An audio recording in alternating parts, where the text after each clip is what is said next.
Hello and welcome back to the Youngstown Click Be Connected podcast. I'm so excited to introduce you to our next guest, but I'm also going to say that I really believe that this is a very important podcast for you to listen to, because my guest today had something very tragic happen recently in their family, and what they're doing about it is something I want you guys to know about it. But before we get into that, and before I introduce them, I just want to say thank you to Cigar Lounge here in Hubbard, which is where we are right now. We're allowed to meet here and record the podcast here. Everybody who comes here loves it.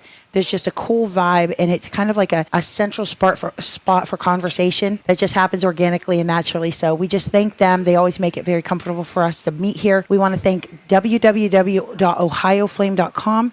They make custom fire pits so that, with fire season and bonfire season coming in and around the corner, especially in spring, your fire pit will be the talk of the town because it's made to last for generations, and you could customize it with your favorite team, your favorite logo, that type of thing. And it's just it's a centerpiece. It really, you could go on the website and look at the designs. They're really fun to look at. And then last but not least, the Gallagher Airbnbs, downtown Youngstown. So when your friends and family come into town, you have a place for them to stay in a really cool, hip spot, walkable distance to the Cavelli Center, amphitheater, so many things in downtown Youngstown. So we just want to thank them for making that possible.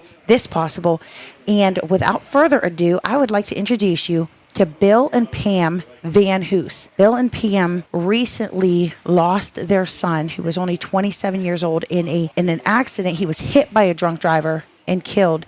And now they are starting an organization and doing fundraisers to help other families who are going through this tragic situation, and trying to help them and make a difference and make a positive impact in Tommy's name.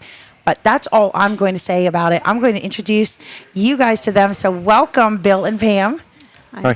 Thank you for coming to talk to us. I know it's not going to be easy to kind of go through this story, but I really appreciate you coming, because I feel like so many of these stories go untold and unheard, and families are left to feel alone. And I love that you guys are doing stuff about it. So go ahead, Bill, and introduce kind of like who you are and what happened, and then we'll kind of let's talk about Tommy and who he was as a son. Okay. Tommy was my stepson. He was an excellent person. He very kind-hearted, always there to help other people. He struggled with depression a little bit, and after his passing, we've met a lot of people that he's touched their lives just by being there for them and their struggles with depression. He was just starting his life out. He was going to barber school to learn to cut hair. Was he? Very involved. He has 9 nieces and nephews.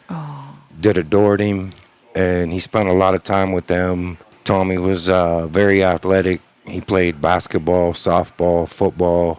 He did it pretty much all. Wow. And he what was school just a district did wonderful he go kid. to? Brookfield. He went to Brookfield. Grew Yes. up and that's such a tight-knit community, so I'm sure a lot of people knew him. Yeah, everybody loves Tommy. Like, I've never heard anybody say a bad word about Tommy, ever. Wow. Even in his passing, like, it's been nothing but kindness. Wow. Okay, so what happened that day or that night when everything happened? It was kind of a crazy day to begin with. We had a cookout at my sister-in-law's house, which is Pam's sister. Okay. The whole family was there. But all day long, like, it was just a weird feeling all day. Really? And every time I'd, like, look up, there was Tommy. And like I mentioned, he was going to barber school. Yeah. And for months, he was begging me, let me cut your hair, Aww. And I was like, nah, not till you get some experience. So that day at the cookout, he kept bugging me. He was like, come on, let me come over and cut your hair. Yeah. I'm like, you know what, Tommy? I'm going to let you cut it. Yeah. So come on over and cut it. So he come to our house, and he was cutting my hair. Okay. And he kind of hung out for the day. And my nephew Jacob kept calling him because he has 3 kids. And Tommy loves his kids. Aww. So he wanted him to go up there, which was just a few blocks from our house. Okay. So when he left our house, he was going up there because he had a softball game the next day. How was the haircut? Oh, it was awesome. It was He did, great. I was proud of him. Aww. I really was. I was proud of him. He did a good job. But so he went up there. But before he left our house, he kept asking us, like, are you guys coming to my game in the morning? Because he had a softball game the next morning. Because I would always tell him I'm not getting up that early. Yeah, and Mom was like, I'm not going because it's too early for me. And he was like, well, I'm going to call and wake you up. And she was like, What team did he play on? I'm not even sure the name of his softball It was like team. but it wasn't a school team. It was like No, a community it was, team. Yeah, it was just a Okay. community team Okay. that him and my nephew both played on. And like I said, my nephew kept bugging him. Come up, Tommy, come up. And Tommy was the type of person that he couldn't tell anybody no. And he didn't want to disappoint the kids, so he went Right. up. Well, he stayed up there probably maybe a half hour to an hour. And he left his house at like 12:25 or 26. Okay. And 12:29, he was going down over the hill on Sharon Warner Road. The guy timed the light at the bottom of the hill, Yeah. and he was doing at least 75 mile an hour when he started coming up the hill. And there's like a sharp bend. Well, Tommy was just coming into the bend. Well, he was going too fast and couldn't make the bend, so he swung out into my son's lane. Oh. Well, Tommy went to swerve over to miss him. Yeah. And at that time, he corrected it and hit him head on. He pushed him 65 feet back up the hill, rolled his car at least twice that we know of, and that was the accident. So Tommy, literally, if the guy wouldn't have corrected Yep. back, he thought fast. Wow. Oh man. Yeah, it was horrible. And if you've ever been on that road, there's really nowhere to Yeah, go. there was no room for him to go, like, to get out of the way, actually. So he was going to hit him regardless. Right. But he thought fast. Like he tried to. Oh. He tried to man. avoid it. And Man. He did. they said he had to have been doing at least 75 mile an hour when he hit him. And so then, what happened to the guy in the other vehicle? He passed as well. And the funny thing about it is the guy was a pastor of a church, What? but he had drugs in his system, and he was 2.5 times over the legal limit.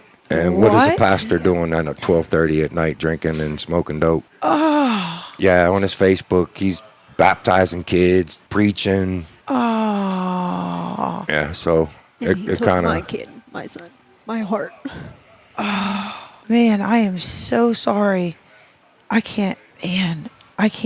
Oh my goodness. I can't imagine what that did to you guys. And how you felt like you could even breathe the next breath. I mean, I feel like crying right now, but when did you guys get the call? Actually, 420. Tommy, we have another house in Brookville. We live in Sharon. Okay. And him and my son-in-law live together in the house in Brookville. Okay. So that's where his license and everything were registered. Okay. And the state troopers ended up going there first. And my son-in-law answered the door, and they're like, well, we can't talk to you. We need to speak to his mom. Oh my goodness. So he called and woke us up. It was 4:20, 4:25 in the morning, and said, hey, the state troopers are on their way to your house. And the thing is, I had gotten woken up a little bit after 1:20, about 1:30. Yeah. We had puppies.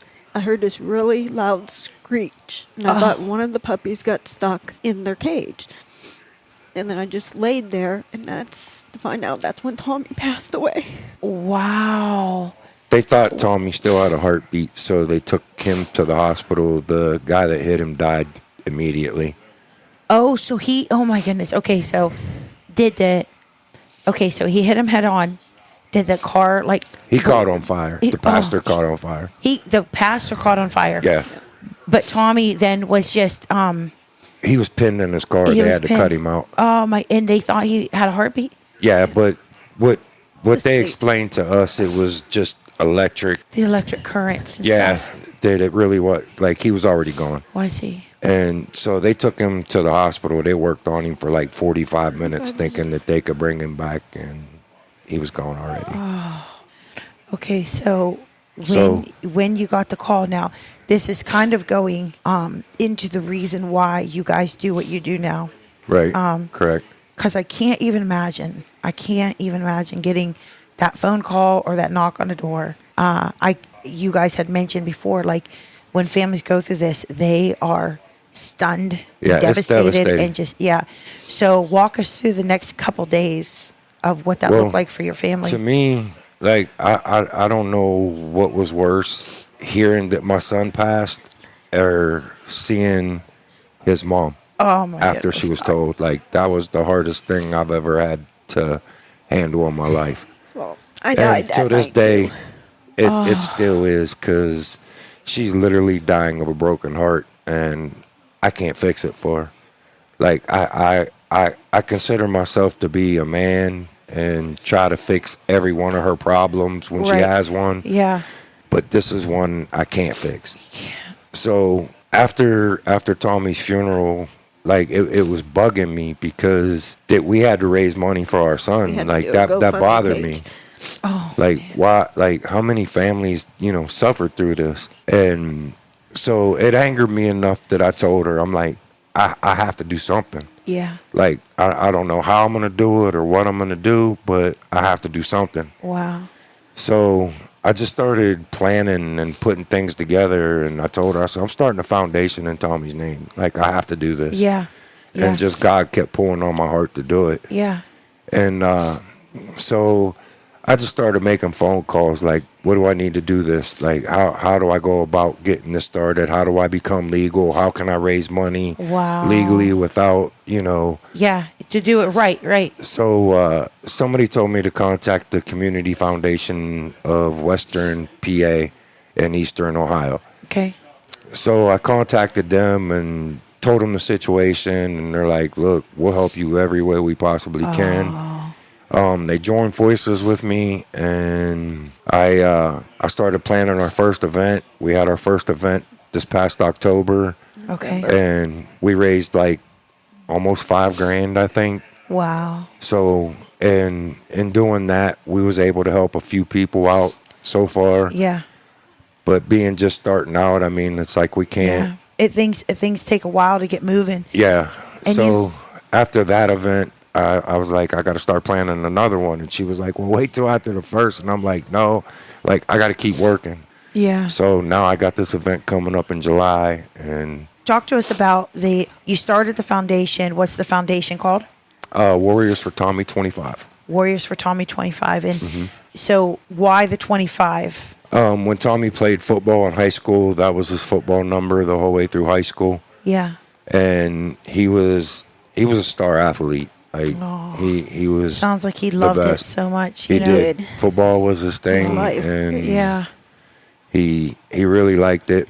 So I just incorporated that into, he played for the Brookville Warriors. That's where the Warriors come Oh, okay. from. And when you think about it, community coming together, that's a tribe. That's Yeah. Warriors. Yeah. I bet you're glad you got that haircut. Yeah, Yeah. I am. I was the last haircut he ever gave. Yeah. And Oh, I have all his equipment still, like his clippers, his scissors. Like, I have it all. It'll never get used. It'll never be touched. Like, it's just, I have it. It's mine. man. Yeah. Yeah. And even after he passed, we had people reaching out to us that have worked with Tommy and said that he helped them through rough times, even though he was dealing with it himself. Wow. That's the kind of guy he was. Yeah. He sounds like a great, great guy. Even just me scrolling and you guys, I never got a chance to meet Tommy, but just me kind of researching and stuff. He just sounded like a kid that I would like, He like was a I would clown. love to. Yeah, he would. He Tommy would was definitely. a clown. Yeah. He was a big jokester. He loved to joke. Yeah. And like I said, he has 9 nieces and nephews Yeah. that completely adore him. Yeah. And every day, like my grandsons, I have 2 of my grandsons that live with us. Yeah. And him and my nephew Jacob would come and pick him up every day, take him to the park, go play basketball with them, Wow. throw a ball with them, anything they Yeah. wanted to do. And that was like with all my grandkids. Right. He did it Yeah. with all of them. That was his thing, spending time with his family, being there for his nieces and nephews, Right. and just living his life. He was just a good guy. So, as far as the organization goes, I know that you guys are going to be helping, and as you grow, even so much more families who are in that moment where they feel like they could barely breathe, let alone take care of all this things and pay for everything, because you don't expect your child to die before you. Exactly. And then to go through this and to kind of just know that they're not alone in it. I love that you guys are doing that. Have you guys met a lot of people who've gone through similar things? Through social media. Social So- media has okay. really been a big key for us. She belongs to a page that's, I forget the name of it now. It's other families who've been through similar things. It's for mothers. Yeah. Oh, it's for that the lost their mothers. kids. Oh, yeah. my goodness. And a lot of the mothers reach out to her, which is a good outlet for her because it gives her a chance to grieve with them. Yes. And it's hard for somebody that's not in that situation to understand exactly what a mother's going through. So Right. for her to be able to talk to other people that's feeling Absolutely. exactly what she's feeling, Yeah, and then she, they vent to her, she vents to them, absolutely. and they just And you share sh- that you know sad you're not bond. It's a alone. bond Yeah. that, they say it's a club that you don't want to be a part of. Of course. So your organization is not so much, like there's Mothers Against Drunk Driving and there's people like kind of lobbying for stricter.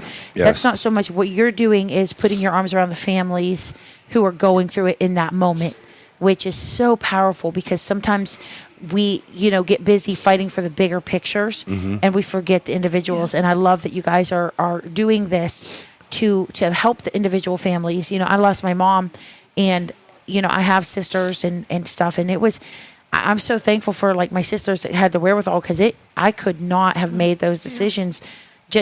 My brain was not even accepting it. Right. Even at that moment. So, I think if any of you listeners have gone through loss, you understand what's going on, especially in a sudden manner.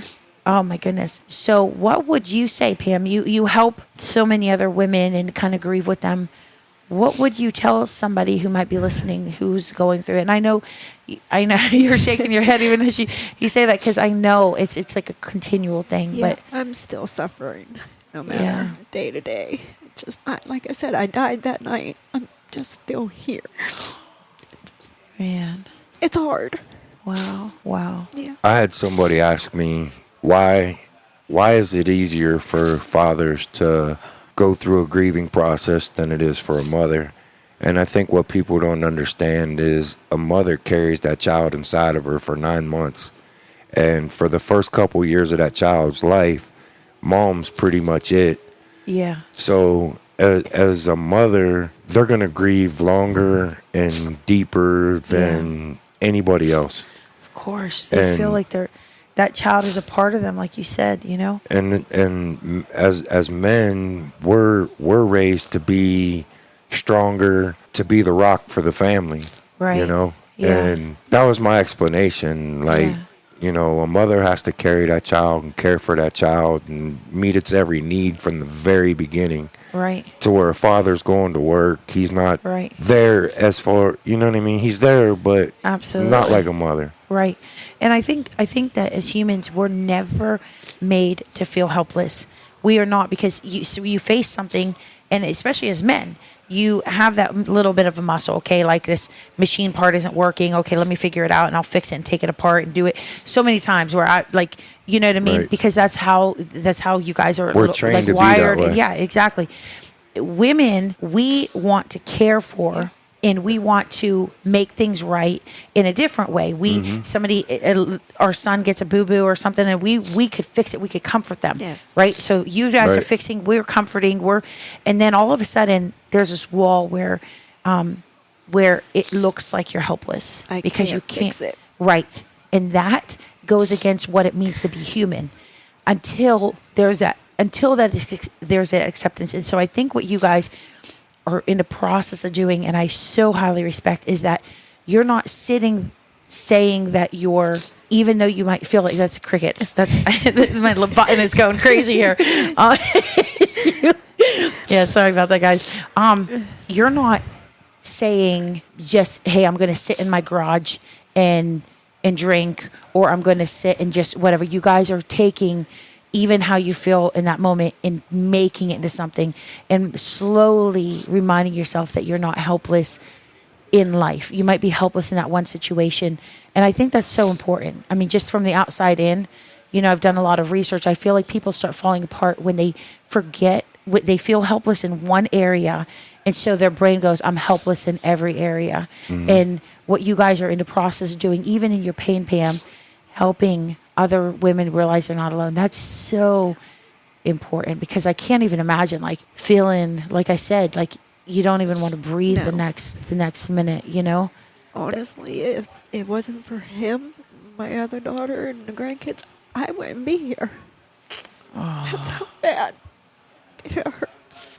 And like I said, that like losing my son was hard enough, but seeing what she's going through and not being able to fix that for her is the hardest thing that I have to deal with. Yeah.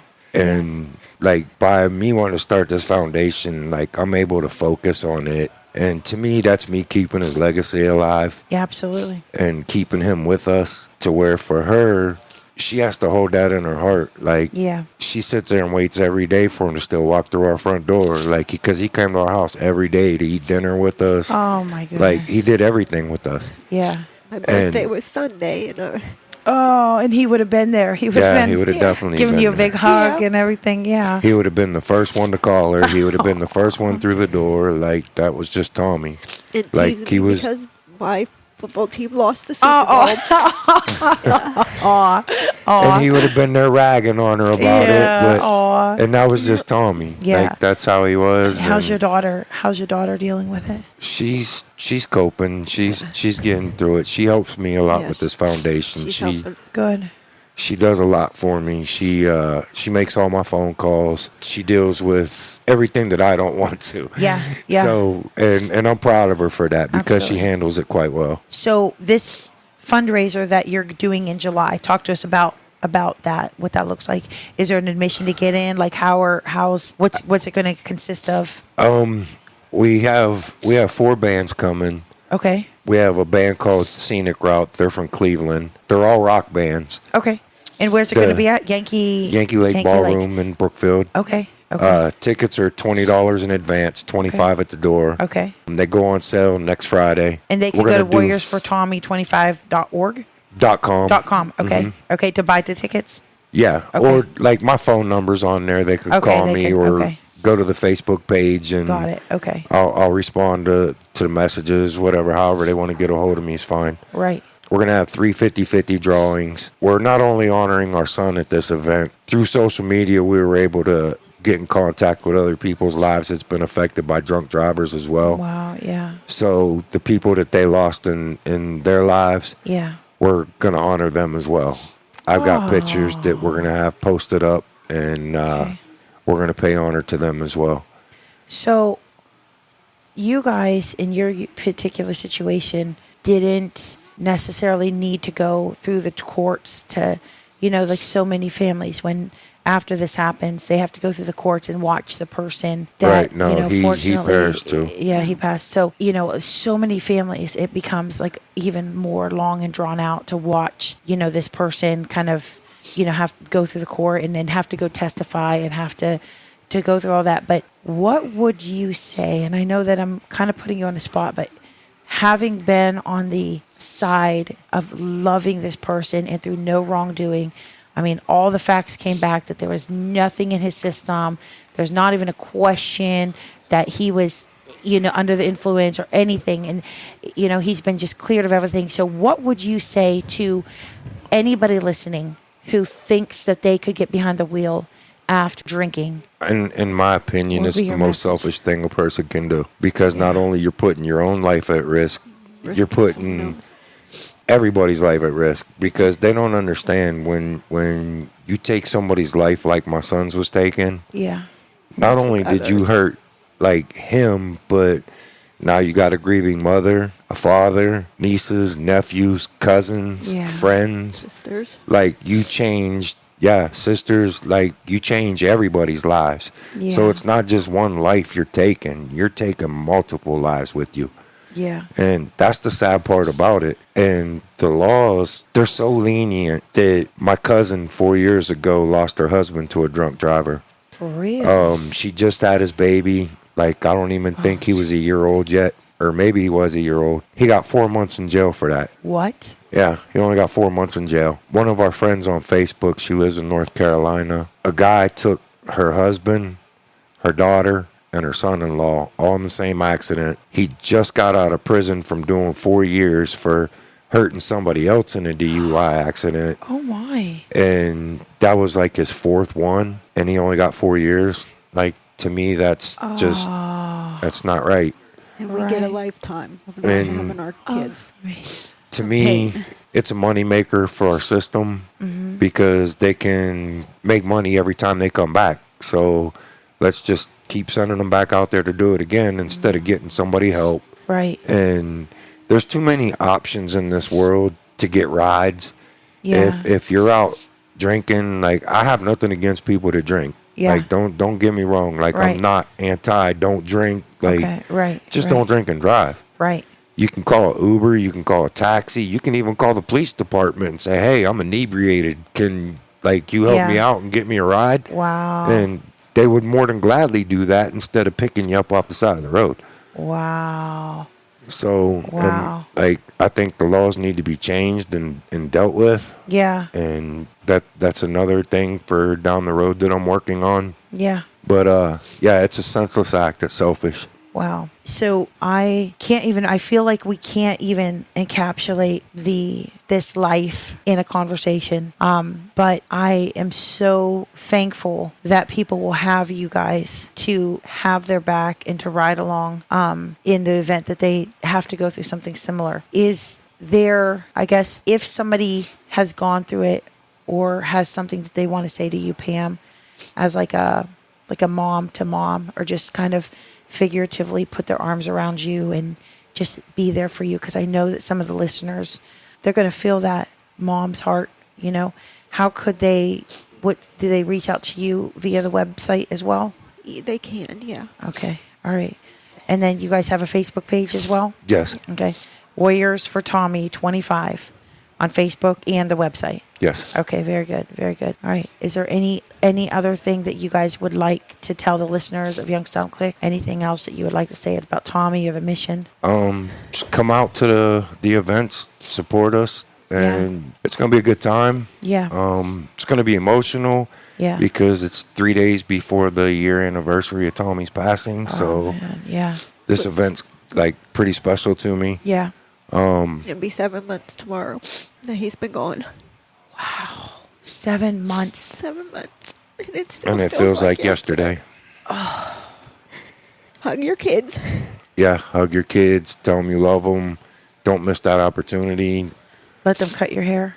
Yeah, let them cut your hair. Let them be Support there. their dreams. Yeah, Oh, He was supposed to be burying me, not the other way around. yeah. and I think like the hardest part, another thing for her is the fact that Tommy will never have kids. He'll never be able to get married. These are just things that, as a mom, wants to see her son do, and we'll never be able to do that for Tommy. Has the family of the other guy ever reached out to you guys? That's a funny story too. I reached out to her first. Did But- you? Yeah. Okay. This was just like 2 weeks ago. Wow. And you would Yeah. think that, after the toxicology report come back, like we knew from the beginning. Yeah. Of course. Yeah.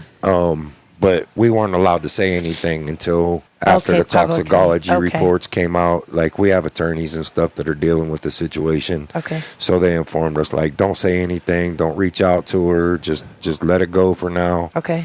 And that was really hard on her because she wanted to be able to express to her, like, your husband took my son. Like, and to not be able to do that, that's something she's had to hold on to. Right. Well, finally, they released the toxicology report. They put it in the papers, so we were able to go ahead and finally Reach put it out. out there and let everybody know that, yeah, it was a drunk driver that took Tommy. And she was able to reach out to her and tell her how she felt. And she made excuses for him. Instead of, just being apologetic and feeling bad for the situation, she made excuses for him. So Excuses. He was struggling with he was struggling with his life, and he had his own issues that he was dealing with. And now her kids got to grow up without their dad. And just instead of being like, look, he was wrong, I'm sorry, Right. but Let's she meet just, for coffee or something. Yeah. Wow. and there was none of that. And Man. the sad part of it is our kids went to their church when they were little. What? Her mom and dad had a church behind their house, and when they were little, they would go to church there. What? And she acted like she didn't even know who Tommy was. No. And she knows him. She knew who he was. So they're older. Yeah. Oh, I'm thinking a younger kind of. Well, he was 29, He and was I don't know how 29. old she is. She's probably about that. Yeah, she's probably like 30. Okay, and his dad had a church? Yeah. Is that what happened? Yeah, his Okay. her dad Her her dad dad had a church. Well, then he was a pastor of a church in Akron. Oh. And they were about to move to North Carolina to where he was about to start another church. And there's videos on his Facebook page of him baptizing kids, praying for them. Yeah. There's videos of him driving down the road with no hands, looking at a camera, talking like this, and while he's driving down the road. Oh, he's driving. Yeah. And to me, I mean, that's just unacceptable. And so even if my mom used to say an unsafe practice in an unsafe practice in a safe environment, sometimes it doesn't result in disaster. A safe practice in an unsafe environment, sometimes doesn't result, but an unsafe practice in an unsafe environment is almost bound to be disaster. And that's kind of what was happening, because he was not only under the influence, but he was going 70 miles per hour around a hilly, or not hilly, in a but 30 windy. mile zone. Oh my goodness. So even had he been one or the other, it might have been, he both might have still walked could have, away. Exactly, right. But both, Yep. man. Wow. Oh man. So that, I was wondering about that. So that didn't even bring you any kind of closure or any kind of anything. No. No. Wow. And I hate to ask, but were they from Brookfield as well? Yes. They Oh, live my literally goodness. a block and a half from our house. Oh man. And that's such a small community, so that just clashes at all. They're pretty much our neighbor. Like, you just go to the top of our hill, turn left, and go down one block, and their house is right there. We pass it every day. Wow. I admire your tenacity and your perseverance to try to give back good to the world and to others. It's hard enough to struggle with grief, but to have the pressures of having to worry about how am I going to cover this funeral? Oh, I man. just lost my kid, and now I got to come up with $7,000, $8,000, $9,000 for a funeral. So when you did the GoFundMe, you were able to get that help? Yeah, we raised it. That's pretty awesome. much no time at all. And Is Like, that- another That's a thing, testament. you don't know what your child would have wanted. Who discusses that at 26 years old? yeah, Of it's something you course. don't. So I had to go on. I'm hoping I made him proud.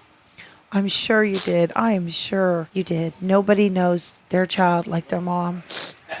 Tommy was a mommy's boy. He was. Aw. Wow. And during his struggling times, I told him that he couldn't leave me because he was struggling. And he said stuff, every now and then. Yeah. I'm like, you can't leave me because I won't survive. But here I am. Wow. I want him to be here.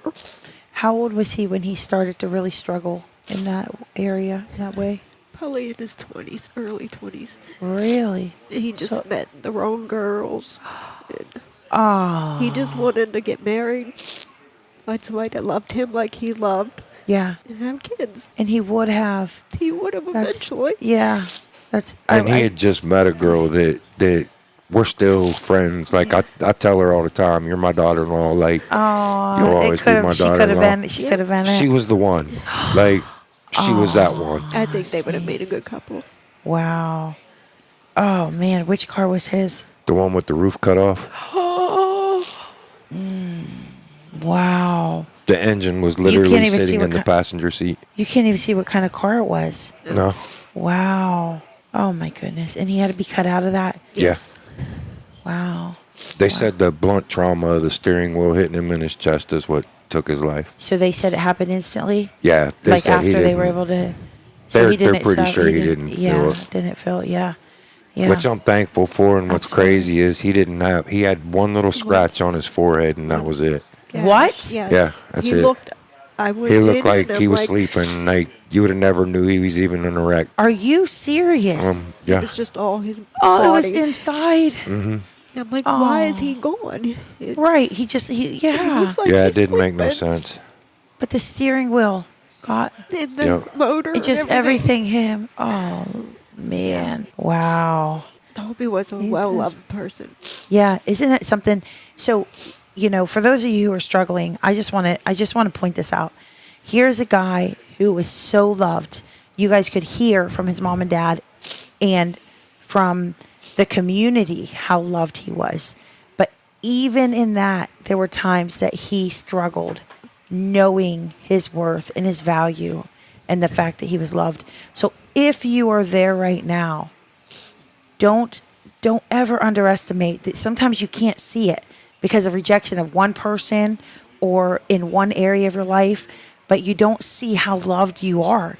If Tommy could see how loved he really was, that could have maybe done away with some of the things, you know what I mean? But by nature, we go through heartbreak and stuff like that, and we take it personally. So it's interesting, and so it could also be, if somebody's listening and they just don't feel it in this moment, they don't feel it. Is there anything that maybe you guys could say to them that you would have said to Tommy? I said it, just wait. When it's meant to be, it will happen. Don't go looking for love. Yeah. When you find the right one, you're going to know. Yeah. Tommy, and it could be right around the corner. Yeah.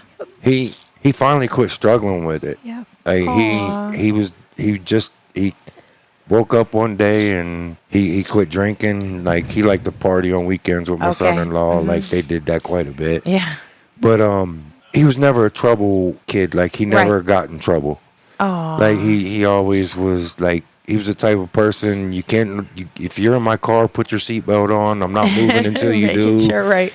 He wasn't like driving out crazy. Like he always did the speed limit.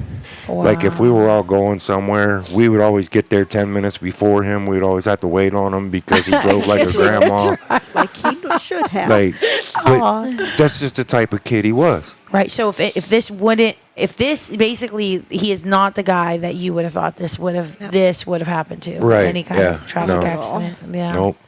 Wow. And it's funny because I don't know if she wants me to say this, but our daughter was on drugs for a while. Okay. And she lost her husband to an overdose. And then she was in trouble, a few times. Okay. So when we got that call, we automatically thought, what Kristen do now? Like, you know what I mean? That was our first thought. We never in a million years thought about Tommy. It was him. And when we found out it was Tommy, it was mind blowing. I still haven't grasped it completely, I don't think. Right. Yeah, I think it comes in waves. It definitely comes in waves. You don't ever want them knocking on your door. We had 2 state police knocking on our door. Man. Like I literally had to catch her from falling. Like I had to hold her up because her legs just wasn't there no more. Man. It was hard. Yeah, absolutely. Wow. Well, thank you for sharing your story. Thank you for coming. I know it's very vulnerable, and but I appreciate you guys doing this because I think it's a message that not only the community needs to hear, and us grieving together and walking together makes us stronger as a community and as a region, but also some of these lives that are extinguished so quickly and so young. Just talking about them and keeping their memory alive is so important. That they not have been here in vain. And I definitely feel like Tommy was not. We would have loved to see him so much longer, but the fact that he existed has made the world a better place. Definitely. And that's what I've said from the beginning since it happened. Like, my son's not going to die in vain. Yeah. People are going to know who he is and what kind of person he was. That's amazing. And I'm going to make sure that happens. Yeah, yeah. So one thing I always like to ask our guests is, we all come from different areas and walks of life and in like towns and suburbs. So, what would you say? Basically 3 of your favorite local places. It could be, anywhere in this region, or maybe area businesses that that you would like to shout out that have just been really good to you guys. That you're just saying, hey, we either love this place or, hey, you got to check this place out. They're good people. It could be eating, could be barber, it could be mechanic. Just an opportunity to kind of share with them some of the places you like. Believe it or not, everybody's been embracing us. Like it's hard to pinpoint just any certain. Like we've been embraced, like not only just in our community, but everywhere. Like that's good. Newcastle, Greenville, Mercer, like Hubbard, Youngstown, Warren, like just so many people has just embraced us and so it's hard to narrow it down to 3 yeah, different places. It really is. Yeah. Is there Are there any good places to eat in Brookfield? Laddie's is No. really good. It's tiny. There's not much It there. is a small place. Actually, our first event, La Palma Restaurant. Yeah, It's a okay. Mexican restaurant. Okay. Big shout out to them. Yeah. Okay, They what is it catered our called? first event, La Palma. La Palma. Okay. Yeah. And where are they uh, located? In Brookfield. Right up in In Brookfield, Brookfield okay. on Sharon Warner Road. Okay. Right to where Valley View used to be. Okay. Okay. It used to be an old Perkins, and Oh, they okay. opened up into a Mexican Okay. restaurant. All right. Very good food, awesome people. They catered our last event, Which was tacos for Tommy. and Oh, that's cool. Yeah. yeah. Wow. So shout out to them. Okay. Fabulous restaurant, really good people. That's good. Yeah, I've never heard of them, so thank you. Laddie's. Okay. Where's that at? It's a bar restaurant. Okay. Very good food. That's on Sharon Warner Road as Okay, well. okay. Next to the Next to Brookfield the drive-through. accident. Oh, okay. It's probably not even a quarter mile from where the accident happened. Oh. But shout out to them. They've been there for us. They donated for our last event. That's great. Okay. Both Brookfield drive-throughs, they were there for us. Like Oh, that's good. it's just like I said, it's hard to pinpoint any Okay. just one in Well, particular, just do or just a Brookfield few. drive-through. Yeah. And just knowing that anybody who's listening who has supported you has a great big thank you. and Yeah, stuff. most this is definitely. so amazing. Yeah. Bryceland's funeral home. That's where our son was buried. Okay. Daniel Bryceland is an amazing man. Wow. He it was on I think it was a Saturday, right? And Tommy would have had to stay in the morgue for the whole weekend. Just Right. you know what I mean? And she was so worried about him being there alone by himself. Daniel Bryceland actually picked him up from the morgue and took him to the Wow. Home. funeral home and Yeah. and kept him for like On a Saturday. Yeah. He went out of that. Wow. he went out of his way, and I kept trying to pay him, and he was like, "No, just wait, Yeah. and I'm like, "No, I'm paying you." And he's been behind us 100%, supporting our events. The thing is, he watched Tommy grow up because his son played football. Oh, with Tommy. oh my goodness. So he knew. Yeah, so big shout out to him. He amazing man. Yeah, that's awesome. That's good. I'm glad that you gave them all a shout out. And you know what, guys, if you're listening, just a reminder, and I know it's served as a reminder to me to slow down around the curves, to slow down. You know, sometimes you're just cruising right along and you don't realize. So I know it's served as a reminder to definitely watch your speed, and definitely don't drink and drive. And just if you know somebody going through it, just put an arm around them and let them know that they're not alone. Once again, July 13th. 2024, at the Yankee Lake Ballroom. $25 in advance. And Or you no, get $20 $20 in advance, 25 at the door. Yes. 4 bands. Yes, 4 bands. Food. Yes, food. Food. You have to buy the food. You buy the food, okay? Yeah. So you're just coming for the bands and for the ambiance, enjoyment, Yeah. and just to And support. there'd be support the 3 cause. 50-50 drawings. Okay, all right. And plus we're honoring, like I said, other families, families. that's been through this. Okay, all right. So All right. it's going to be an emotional day, but also Yeah. a good day. Okay. Yeah. So you guys, mark your calendars, especially if you've been through something like this and you want to meet other people and other families who've gone through it.